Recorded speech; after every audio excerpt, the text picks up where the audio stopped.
Shalom saudara-saudari yang terkasih dalam Tuhan kita Yesus Kristus. Saya Maria dari Paroki Hati Santa Peron Maria Tabernoda Tangerang. Saya berasal dari keluarga Katolik, saya anak ketiga dari 6 bersaudara. Dari kecil papa mama saya sudah strict melatih kami untuk berdoa dan membaca kitab suci.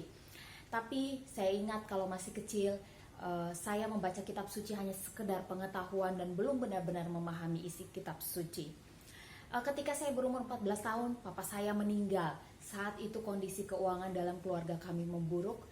Waktu saya mau kuliah, mama saya bilang kalau mama sudah tidak punya uang untuk menguliahkan saya. Akhirnya saya berinisiatif untuk mencari beasiswa. Saya percaya bahwa inisiatif itu datang dari Tuhan. Puji Tuhan, saya dapat beasiswa, lalu saya lanjut kuliah dan akhirnya saya lulus dan kerja. Dengan demikian pula saya sekolahin adik saya. Di tahun 2011 saya bergabung dengan komunitas Santo Thomas. Saat itu saya masih tinggal di daerah Legok, Curug. Komunitas Santo Thomas acaranya biasanya di Greenfield Maisonette. Saat itu saya dengan mengendarai motor 2 jam dari Legok ke Greenfield. Setiap Sabtu, lalu di weekdays itu ada komsel dan praise and worship night. Tapi Tuhan memberikan semangat yang luar biasa dalam diri saya, kerinduan yang luar biasa untuk dengar firman Tuhan dan untuk berkomunitas. Sehingga saya tidak malas dan saya begitu semangat datang di setiap acara di komunitas Santo Thomas. Saya mau bersaksi di sini bagaimana Allah begitu dahsyat merubah hidup saya, karakter saya hari demi hari. Dari karakter yang buruk, saya punya salah satu karakter yang buruk, saya pemarah, saya mudah tersinggung, saya itu egois yang berlebihan. Saya beri salah satu contoh ketika saya pulang kantor. Biasanya adik-adik saya kalau lagi liburan datang ke rumah saya. Ketika saya pulang kantor, saya mendapati lantai berdebu, rambut berserakan di mana-mana. Lalu barang yang saya tempatkan di suatu tempat, dia pakai lalu tidak dikembalikan ke tempat semula. Itu benar-benar membuat saya sangat-sangat marah. Di kantor pun juga demikian. Ketika teman saya melakukan kesalahan, saya langsung teriakin dia, saya langsung marahin dia. Ada rekan kerja di luar kantor yang melakukan kesalahan, saya juga tidak segan-segan untuk memarahi orang itu. Sampai suatu saat teman saya datang ke saya dan dia bilang begini, "Mar, kok semua orang lu ajak berantem ya?" Saya kaget waktu dia mengatakan itu, tapi saya tidak merasa bersalah sedikit pun. Saya bahkan ketika marah-marah ke adik saya merasa bahwa saya mendidik mereka. Saya tidak merasa salah sedikit pun. Tapi saya tetap datang ke persekutuan doa, saya terus mendengar firman Tuhan, saya terus berdoa. Tapi karakter saya belum berubah.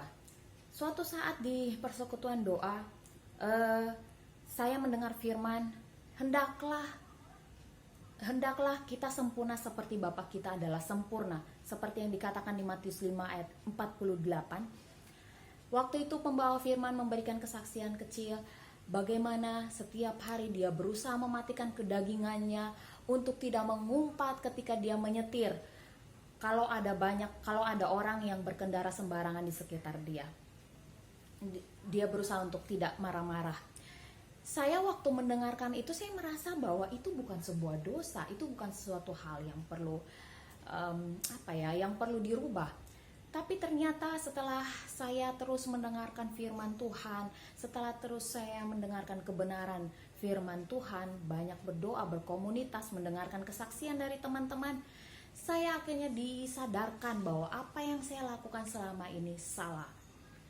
Sejak itu saya menyadari bahwa ya Tuhan, saya sudah ikut Tuhan cukup lama, saya sudah pelayanan, tapi karakter saya masih seperti anak kecil. Akhirnya saya memutuskan untuk mendoakan karakter saya. Saya minta Roh Kudus untuk angkat segala energi negatif dari dalam diri saya. Saya minta Roh Kudus untuk menolong saya supaya saya tidak cepat marah. Saya minta Roh Kudus supaya menolong saya ketika ada masalah yang memicu amarah saya, supaya saya tidak cepat marah. Akhirnya saya melihat bahwa Tuhan benar-benar berproses dalam hidup saya. Hari demi hari, suatu saat saya mengontrak rumah dengan teman yang berbeda. Kebiasaan saya sangat strict dengan kebersihan, dia tidak begitu peduli dengan kebersihan. Tapi buat saya itu sudah bukan masalah lagi. Saya membersihkan rumah dengan senang hati tanpa merasa terbebani. Bahkan ketika kami berbeda pendapat, kami bisa menyelesaikannya dengan lebih dewasa. Ketika saya merasa saya tersakiti, saya tidak langsung marah. Saya datang dan berdoa ke Tuhan. Saya minta Tuhan angkat ini amarah dan perasaan yang tidak enak dalam hati saya.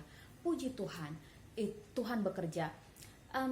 Suatu saat adik saya datang dan dia bilang begini, "Kak, kakak sudah lama tidak marah-marah ya," dia bilang gitu. Saya tersenyum. Lalu kami menceritakan kembali apa yang pernah terjadi di masa lalu. Kami menertawai itu semua dan saya bilang kalau itu hal bodoh yang pernah saya lakukan. Saya tidak mengatakan bahwa saya sudah berubah 100%. Saya masih sering jatuh. Tapi saya boleh melihat bahwa Allah berproses dalam hidup saya hari demi hari. Puji Tuhan, dengan penguatan dari adik saya, dengan firman Tuhan yang saya dengar terus-menerus, semakin menguatkan saya dalam proses perubahan karakter saya. Saya percaya jika Tuhan merubah hidup saya percaya bahwa Tuhan yang sama pasti bisa merubah hidup saudara-saudari sekalian. Ini kesaksian kecil dari saya. Semoga memberkati saudara-saudari semuanya. Terima kasih, Tuhan memberkati.